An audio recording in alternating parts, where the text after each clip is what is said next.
तुम्हारी रघुपति भक्ति निरंतर बढ़ती रहे बस।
हमारे अस्त्र को आपने अपने मुख में स्थान दे दिया।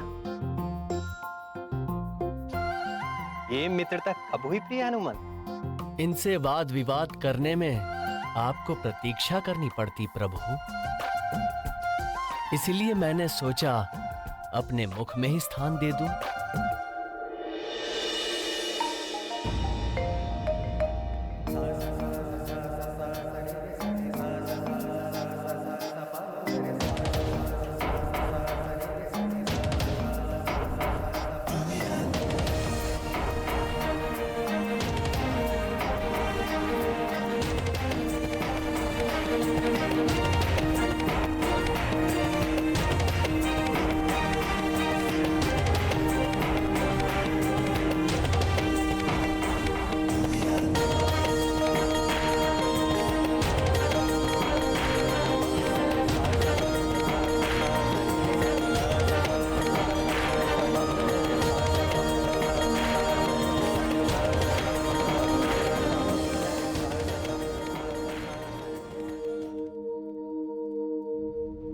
अंजनी नंदन, मेरे समीप इतनी स्त्रियां देखकर भी तुम्हें विस्मय हो रहा होगा। हो तो रहा है प्रभु।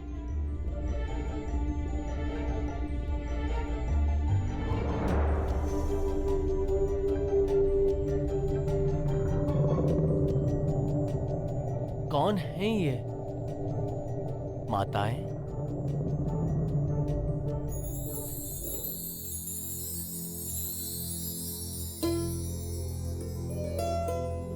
तुम्हें स्मरण होगा कपिवर, त्रेता युग में अनुजों और सेना सहित मैंने सरयू नदी में जल समाधि ले ली थी। तब से अब तक लाखों वर्षों से तुम निरंतर मेरे नाम का जाप कर रहे हो, और कदाचित तुम्हें भी बोध है वत्स कि वर्तमान द्वापर युग में मैं श्री कृष्ण रूप में इस पृथ्वी पर फिर से अवतार ले चुका हूं।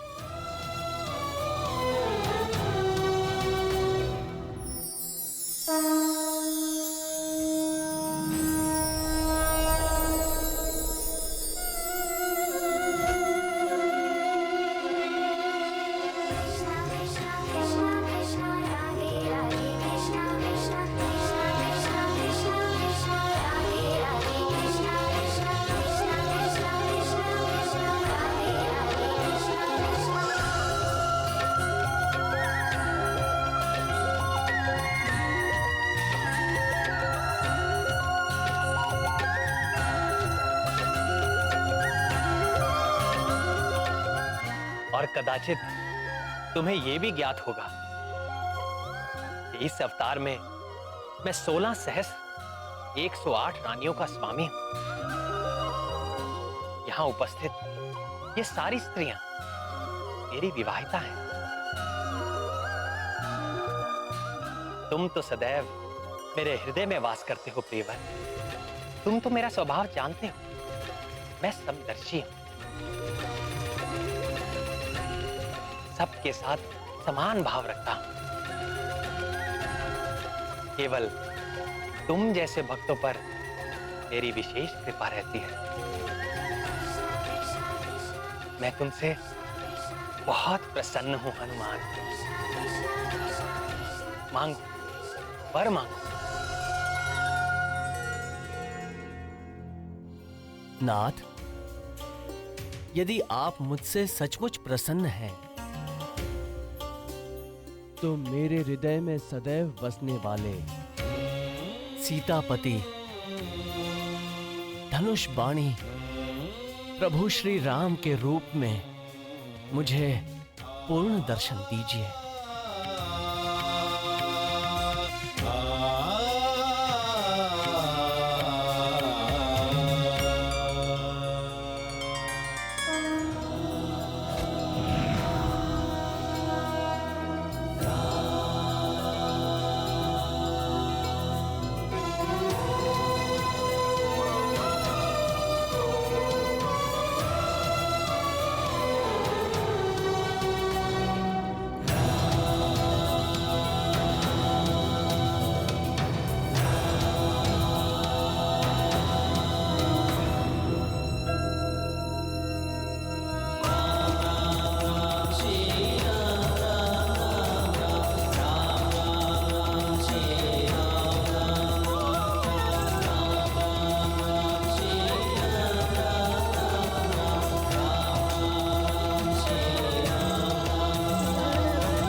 तुमसा प्रिय मुझे कोई नहीं हनुमान।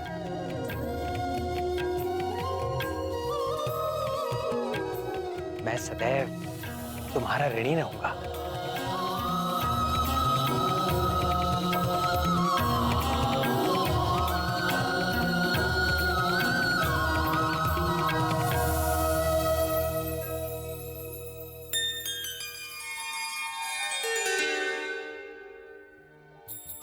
देखो हनुमान, अगले कल्प में तुम्हें ब्रह्मा जी का दायित्व धारण करके इस सृष्टि की रचना करनी होगी।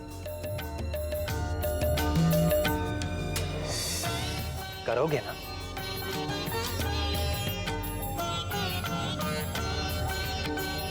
जैसी प्रभु की आज्ञा।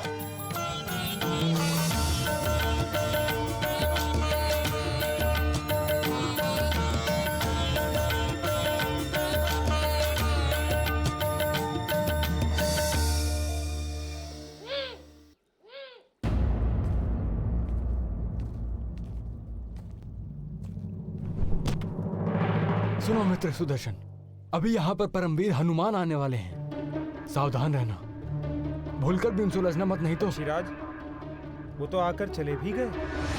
आकर चले गए? बल ही नहीं, गति में भी वो मुझसे बढ़कर है, और मारक क्षमता में मुझसे भी बढ़कर। मित्र वैनते, मैं क्षमा चाहता हूँ। आज मैंने व्यर्थ ही आपके आगे अहंकार किया। नहीं नहीं अस्त्र शिरोमणि, भूल मेरी थी, क्षमा तो मुझे मांगनी चाहिए।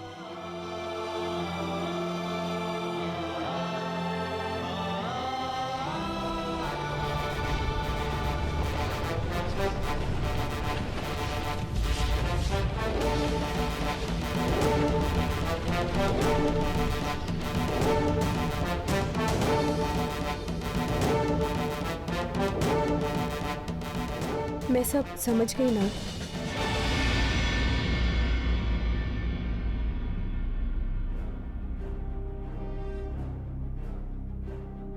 क्या समझ गई प्रिय?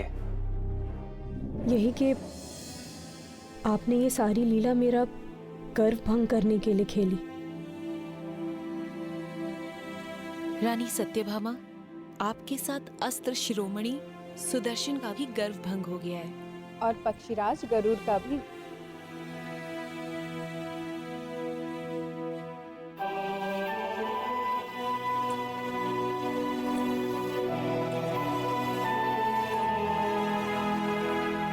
मुझे अपने रूप का अभिमान हो गया था स्वामी।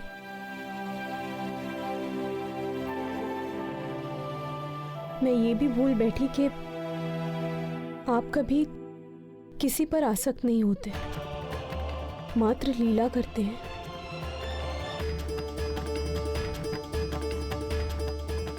मुझे क्षमा कर दीजिए नाथ।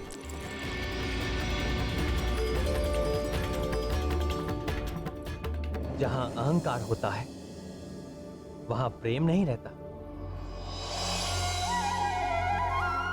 अहम के जाते ही भक्त और भगवान में कोई भेद नहीं रह जाता।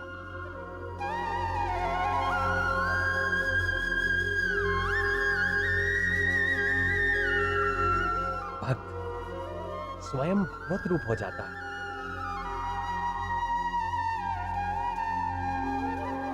ये है प्रेम की शक्ति। जानती हो सबसे बड़ा प्रेमी कौन है?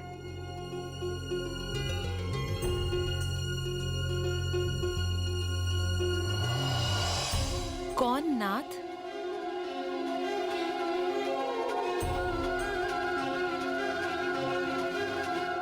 पवन पुत्र हनुमान।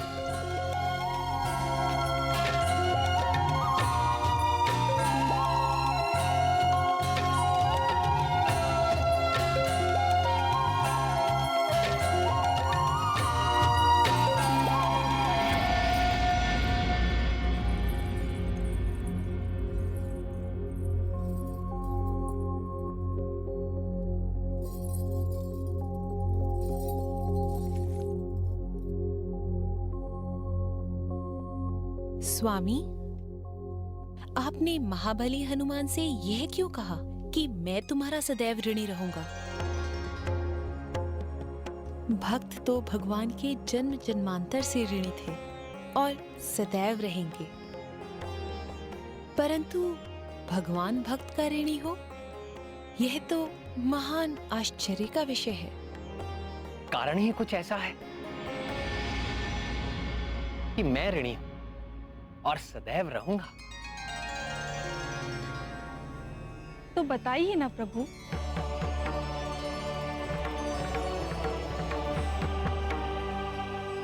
बताऊं? जी बताइए। तो सुनो। वीर हनुमान ने मेरे प्राणों की रक्षा की थी। आपके प्राणों की रक्षा? मेरी ही नहीं, शेषावतार लक्ष्मण की और 64 करोड़ वानरों की भी जीवन रक्षा की थी।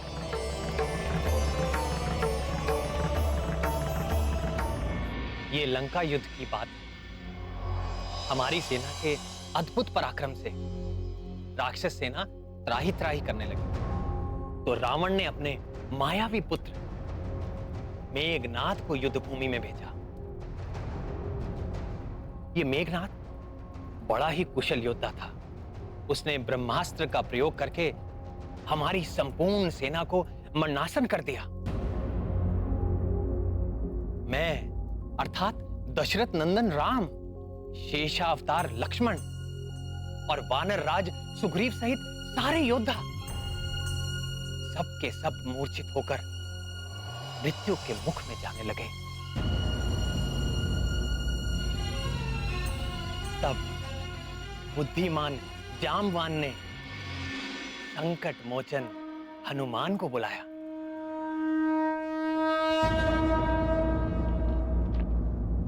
तात, आप ठीक तो हैं?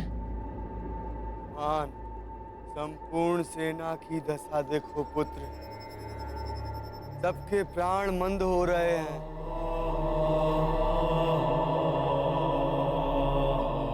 हाँ तात, सूर्य की प्रथम किरणों के साथ ही ये सभी सैनिकों के प्राण पखेरु हो जाए। अब केवल तुम ही हम सब की प्राण रक्षा कर सकते हो हनुमान। किसी दूसरे में ये योग्यता नहीं है। श्री राम भी इस घड़ी में तुम्हारे पराक्रम के आश्रय हैं। और मेरा पराक्रम मेरे प्रभु श्री राम के आश्रय। मैं जानता हूँ पुत्र, तुम्हें बहुत दूर हिमालय जाना होगा और ब्रह्मास्त्र के उपचार के लिए औषधियां लानी होंगी पुत्र। हिमालय? हिमालय तो यहाँ से सहस्रों योजन की दूरी पर है। चकित न हो राक्षस राज, विलक्षण हनुमान पवन पुत्र और पूरी तरह सक्षम। उनके लिए ना तो कोई कार्य दुष्कर और ना ही कोई स्थान दुर्गम। आप औषधियां बताइए तात। उनके नाम ध्यान से सुनो पुत्र। मृत संजीवनी, विशल्यकर्णी, सुवर्णकर्णी और संघानी। ये हिमालय पर कहाँ प्राप्त होंगी तात? ऋषभ नामक सुवर्णमय शिखर और शंकर जी के निवास कैलाश के बीच द्रोण नामक एक पर्वत है पुत्र, जो अपने प्रकाश से अलग ही दिखाई देता है। उसी पर्वत पर ये चारों औषधियां मिलेंगी, जो अपनी विशेष आभा से चमकती रहती है।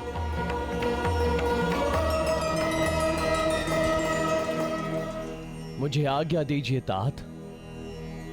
सफल होकर लौटो पुत्र। ध्यान रहे, सूर्योदय के पूर्व ही। मैं अभी औषधियां लेकर आपके सामने उपस्थित होता हूं। जय श्री राम।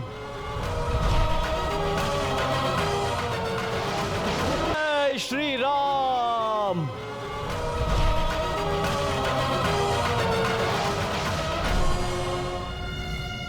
सूर्योदय के पूर्व द्रोण पर्वत से औषधियां लाना अति दुष्कर ही नहीं, असंभव।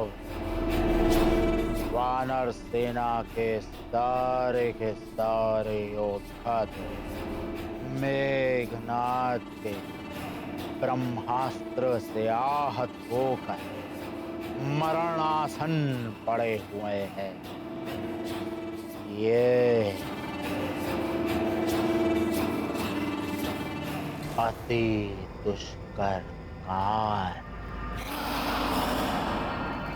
करेगा। कौन करेगा? इस असंभव कार्य को करने का संकल्प हनुमान ने ले लिया। किसने? उसी हनुमान ने जिसने हमारी सुनहरी लंका को अपनी पूंछ से जलाकर काला कर दिया है।